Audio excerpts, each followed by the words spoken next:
পোস্টে ইংরেজিতে লেখা আছে this post is getting 17,323% more views than your typical post. Non follower 63%, তারাই সেই কমেন্টে গালিগালাজ আর ফেসবুক পোস্টে রিয়াক্ট। এই আমার এই পোস্টে যারা রিয়াকশন দিয়েছে তার মধ্যে ফলোয়ার আছে 37%, নন ফলোয়ার হচ্ছে 63%। তার মানে যারা আমার ফেসবুক ফলো করেন, আমার সাথে কানেক্টেড নাই, নন ফলোয়ার 63%, তারাই সেই কমেন্টে গালিগালাজ আর ফেসবুক পোস্টে রিয়াক্ট। আমি গতকালকে একটা বিষয় আবিষ্কার করলাম যে আমার আগে এইটার ধারণা ছিল না। জানি ফেসবুকে জনমত প্রভাবিত করা যায়, কিন্তু এইভাবে প্রভাবিত করা যায় এইটা আমি জানি না। ফেসবুকের যে রিয়াকশন, আপনার ধরেন লাইক কমেন্ট রিয়াকশন বলে, আমি দেখতেছি যে আমার পোস্টে গত কয়েকদিন জামাত শিবির নিয়ে পোস্ট দেওয়ায় অস্বাভাবিক রকমের রিয়াকশন হচ্ছে। কীরকম 1 লাখ, 1.5 লাখ, 2 লাখ লাইক কিংবা কমেন্ট এরকম। তো সেখানে আমি একটা আমাকে একজনে বলেছে, আপনাদেরকে আমি দেখাচ্ছি জাস্ট এটা। সরি, আমি এটা একটু প্রাসঙ্গিক ক্রমে একটু ওনাদেরকে আমি দেখাইতে চাই। আমরা খেয়াল করতেছি এটা আগে থেকে।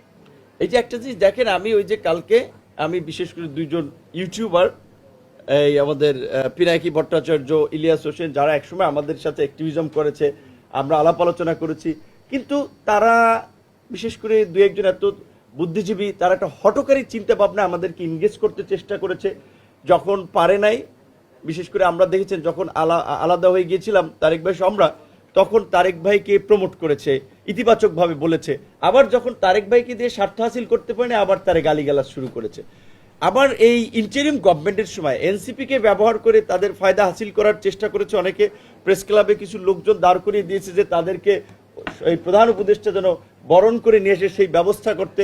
মাঝে মাঝে আমাদের একজন ছোট ভাই আছে সাংবাদিক, ও একদিন বলছে কি, ভাই একটা ছবি তুলছে, এই যে দেখেন এই ছবিটা আমি তুললাম, কি নাকি পিনাকি একটা দায়িত্ব দিয়েছে যে মেট্রো রেলে বৈশা ওই একজনের তার ভিডিওটা দেখবে আর সে ওইটা ছবি তুলে তার কাছে পাঠাইবে, সে ওইটা পোস্ট দিবে যে মেট্রো রেলে তার ইয়ে দেখে। দেখেন না মাঝে মাঝে ওই চায়ের দোকানে ভিডিও, এটা কিন্তু তার মানে এটা প্ল্যান।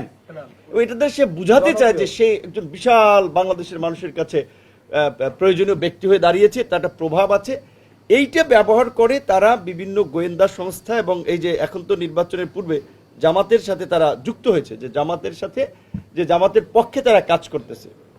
আমরা যখন এই তারেক ভাই, আমরা যখন এই জামাত শিবির একটা মজলুম সংগঠন ছিল, তাদের প্রতি আমাদের সিম্প্যাথি আছে, বিকজ জামাতের নেতারা যখন প্রকাশ্যে মিছিল মিটিংও করতে পারে নাই, কথাও বলতে পারে, আমরাই বলেছি, এমনকি জামাতের নেতাদের ফাঁসির বিরুদ্ধে আমরাই আওয়াজ তুলেছি।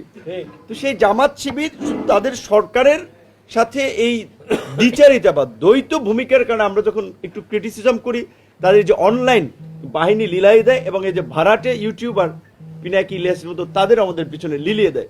তো এইটা নিয়ে কথা বলার কারণে আমার এই যেটা আমি দেখাতে চেষ্টা, গতকালকে একটা দেখেন যে আমার পোস্টে ইংরেজিতে লেখা আছে this post is getting 17,323% more views than your typical post. মানে গতানুগতিক ওই পোস্টের চেয়ে 17,323% ভিউজ।